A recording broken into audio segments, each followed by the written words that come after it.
ME, MA 304 CNC machines and automation. Unit 2nd component of NC machines और सब unit 2.3 सब unit जो है वो है NC coding, numerical control coding. तो आज हम न्यूमेरिकल कंट्रोल कोडिंग के बारे में पढ़ेंगे। NC सिस्टम में न्यूमेरिकल कंट्रोल सिस्टम में जो भी डाटा दिया जाता है वो कोडेड फॉर्म में होता है, यानी अपन को जो डाटा इनपुट देना है NC सिस्टम को वो कोडेड फॉर्म के अंदर दिया जाएगा। और ये जो कोडेड फॉर्म होती है यह बाइनरी नंबर सिस्टम के अनुसार होता है। बाइनरी नंबर सिस्टम में केवल 2 अंक 0 और 1 होते हैं। बाइनरी मतलब 2, तो बाइनरी नंबर सिस्टम में केवल 2 अंक होते हैं, 0 और 1। और इस बाइनरी नंबर सिस्टम का बेस 2 TWO 2 होता है। न्यूमेरिकल कंट्रोल में 0 का मतलब ऑफ तथा 1 का मतलब ऑन होता है। सभी डेटा जो हम NC सिस्टम में यानी न्यूमेरिकल कंट्रोल सिस्टम में प्रोसेस करना चाहते हैं उन्हें इसी बाइनरी फॉर्मेट में कन्वर्ट करना होगा। यानी जो भी डाटा इनपुट में दिया जाएगा NC सिस्टम को वो बाइनरी फॉर्मेट में होगा और केवल वो 2 अंकों पे 0 और 1 की शेप में ही होगा। तो जो डेसिमल हमारी डिजिट्स होती हैं उनको बाइनरी सिस्टम में कन्वर्ट करके फिर हम उसको डाटा को NC सिस्टम को देते हैं या इनपुट करते हैं। बाइनरी नंबर को बुलियन लॉजिक में एक चीज़ और है, न्यूमेरिकल कंट्रोल में 0 का मतलब ऑफ तथा 1 का मतलब ऑन होता है। यानी जो बाइनरी डिजिट्स हैं आपकी केवल 2 ही हैं, 0 और 1। सभी डेसिमल डिजिट को अपन बाइनरी सिस्टम में 0 और 1 की फॉर्म में कन्वर्ट कर लेते हैं और जो भी डाटा जाएगा वो इस 0 और 1 की फॉर्म में ही जाएगा। और मैं बता चुका हूँ कि बाइनरी नंबर सिस्टम का बेस 2 होता है। अब न्यूमेरिकल कंट्रोल में 2 डाटा हैं, 2 ही चीज़ें हैं, एक तो 0 है और एक 1 है। तो न्यूमेरिकल कंट्रोल में 0 का मतलब ऑफ तथा 1 का मतलब ऑन होता है। 0 ऑफ और 1 ऑन। सभी डेटा जो हम NC सिस्टम में प्रोसेस करना चाहते हैं उन्हें इसी बाइनरी फॉर्मेट में कन्वर्ट करना होगा। बाइनरी नंबर को बुलियन लॉजिक में ट्रू किससे शो होता है? 1 से, और या फॉल्स 0। 1 का मतलब ट्रू और 0 का मतलब फॉल्स को रिप्रेजेंट करने के लिए इस्तेमाल किया जा सकता है। कई बाइनरी डिजिट को बड़ी संख्या स्टोर करने और कॉम्प्लेक्स फंक्शन करने के लिए इस्तेमाल किया जा सकता है। वास्तव में किसी भी डेसिमल नंबर को बाइनरी नंबर में रिप्रेजेंट किया जा सकता है। बाइनरी सिस्टम में 0 और 1 को क्रमशः ऑफ या ऑन क्या बताता है? ये बताता है कि इलेक्ट्रिक सिग्नल को ऑन या ऑफ बताता है। यानी कि अगर आपका बाइनरी के अंदर 0 है तो 0 का मतलब हो गया ऑफ। क्या ऑफ? Electric signal of. और 1 का मतलब इलेक्ट्रिक सिग्नल ऑन।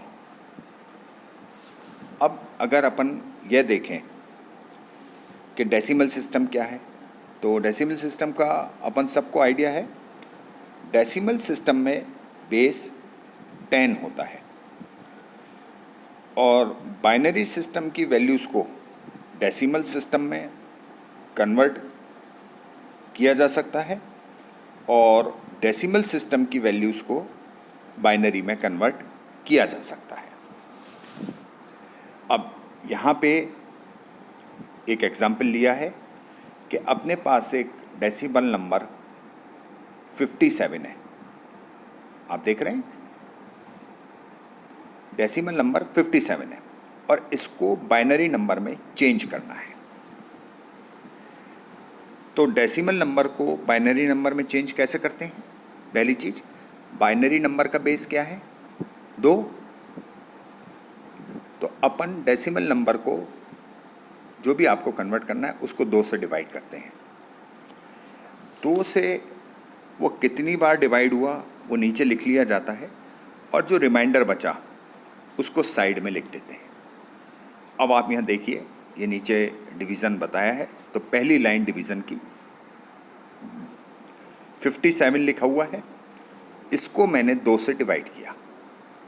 कितनी बार भाग गया? 28 बार, 28 बार। 28 दूनी 56। तो जब मैंने भाग दिया 57 में, जब मैंने 56 घटाए तो क्या बचा? 1। तो आप देखिए 57 के राइट साइड में मैंने 1 लिख दिया। फिर समझिए पहली लाइन, केवल हम पहली लाइन की बात कर रहे हैं। 57 लिखा हुआ है, 57 के बाईं तरफ 2 लिखा हुआ है। हमने 2 से भाग दिया 57 को, कितनी बार गया? 28 बार। वो उसके 57 के नीचे लिखा हुआ है 28। और बचा क्या? 1। वो हमने 57 के साइड में लिख दिया, राइट साइड में 1। अब 28 आया, इस 28 में हम फिर 2 का भाग देंगे। ये भाग हमें जब तक देता जाना है जब तक कि हमारे पास लास्ट में 1 या 0 नहीं बच जाए। आगे देखते हैं। अब 28 से आ गया, इस 28 में फिर हम 2 का भाग दे रहे हैं। कितनी बार जाएगा? 14। 14 दूनी 28। तो 28 के नीचे मैंने 14 लिख दिया और रिमाइंडर बचा 0। तो मैंने 28 के राइट साइड में लिख दिया 0। अब संख्या आ गई 14। इस 14 में हमें फिर 2 का भाग देना है। कितनी बार जाएगा? 7 बार। तो 14 के नीचे 7 लिख दिया, 7 दूनी 14। रिमाइंडर कितना बचा? 0। 7 दूनी 14, 14 में से 14 घटे 0। तो मैंने 14 के साइड में लिख दिया 0। अब मेरे पास संख्या है 7। इस 7 में मैं फिर 2 का भाग दूंगा। कितनी बार जाएगा? 3 बार। 3 दूनी 6। तो 7 में से 6 घटेगा तो क्या बचेगा? 1। तो 7 के राइट साइड में मैंने लिख दिया 1 और 3 बार भाग गया तो 7 के नीचे आ गया 3। अब 2 का भाग मैं फिर 3 में दूंगा। कितनी बार जाएगा? 1 बार। तो मैंने 3 के नीचे लिख दिया 1। 2 एकम 2। 3 में से जब 2 घटेगा तो क्या बचेगा? 1। तो 3 के राइट साइड में मैंने लिख दिया 1।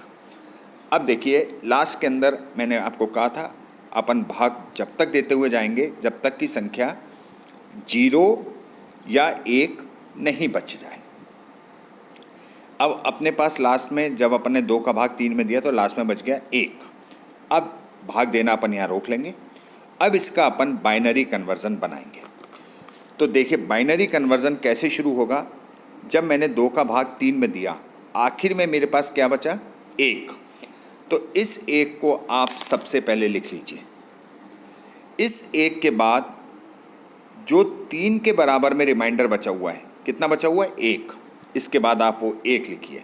फिर इससे ऊपर वाला रिमाइंडर जब मैंने 2 का भाग 7 में दिया था तो 6 बार गया था, तो 7 के बराबर में राइट साइड में फिर 1 लिखा है, फिर आप ये 1 लिख लीजिए। फिर 14 के साइड में क्या लिखा हुआ है, 0, रिमाइंडर 0 था, फिर आप 0 लिख लीजिए। 28 के साइड में रिमाइंडर कितना बचा था 2 का भाग देने से, 0, फिर आप इसके आगे 0 लिख लीजिए। और 57 में जब आपने 2 का भाग दिया था, 28 बार गया था, तो रिमाइंडर बचा था 1, तो लास्ट में मैंने 1 लिख दिया। तो संख्या क्या बनी, हम नीचे से लेंगे 1 1 1 0 0 1।